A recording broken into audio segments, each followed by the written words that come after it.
Welcome to a very short edition of NCIX Tech Tips. We'll be having a look at the X120 LG Netbook, including the accessories that it comes with. This is a pre-release model, so we were very lucky to have a chance to have a look at this netbook today. Wow, bam! Now the first thing you're going to notice about the X120 is the milky plastic cover that's on top of it. It actually looks kind of like a piece of opaque frosted glass, and there's a silver LG logo that's kind of hiding in there.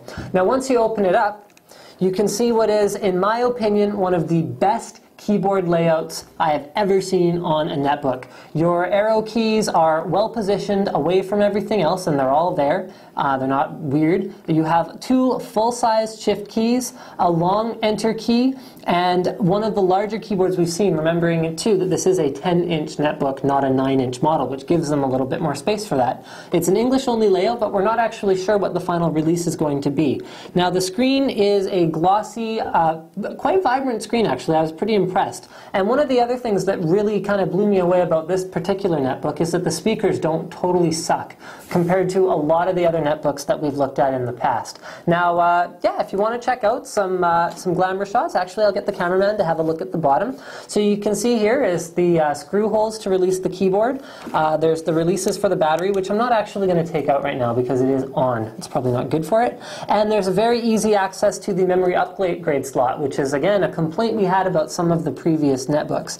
Here's your speakers, and you've got pretty normal expansion options. You've got two USB on the one side, Ethernet, as well as your power plug in. Then on the other side, you've got VGA out, USB, S-Link. I know what, I've heard of that before, but I can't quite recall what it is. Headphone jack and mic in, and then last but not least, you've got an SD slot right on the front. So pretty standard fare as far as netbooks go.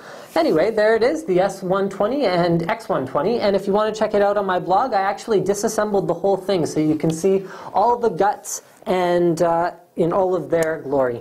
One thing that both the cameraman and I were not expecting, because we weren't paying attention when we were being briefed on the product, is that it has two power buttons. There's the regular power button over here, and then there's the Smart On power button over here. And what Smart On does is it brings up a little sort of Linux-based operating system that will allow you quick access to the web, Skype, chat, online games, music. And it's actually kind of cool. If you don't want to bother to boot all the way into Windows, it takes almost just a few seconds to boot up, and it's pretty cool. Now, the sticker here says 3G plus inside, anytime, anywhere. I'm not sure if that's going to be working in Canada right off the bat, but I do know that it is something that, that they are going to be working to enable in the future with the X120. So thank you for watching NCIX Tech Tips, and I hope you've enjoyed it. Don't forget to check out my blog if you want to see this thing completely disassembled, because I thought it might be fun.